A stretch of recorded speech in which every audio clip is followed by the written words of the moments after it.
nyumbani kujitahidi wazazi zile tofauti zao mtoto asizifahamu. Wanaoishi pamoja hawakosi kutofautiana vitu vidogo vidogo. Kwa hiyo inapotokea sitamfahamu, hakikisha mazungumzo mnayozungumza pasipokuwa na mtoto kuona.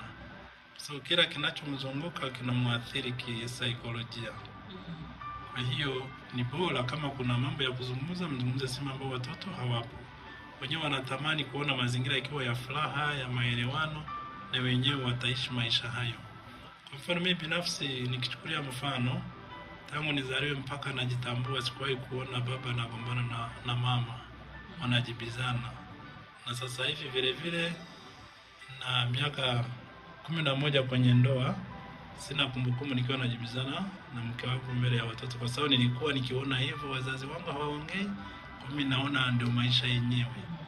Na upande mwingine unaweza kukuta mtoto amezaliwa kwenye familia yenye mgogoro, kero, unajikuta naye anaishi maisha hayo hayo, anajua ndio yako hivyo. Kwa hiyo inakuwa ni maisha mazima yanamwathiri.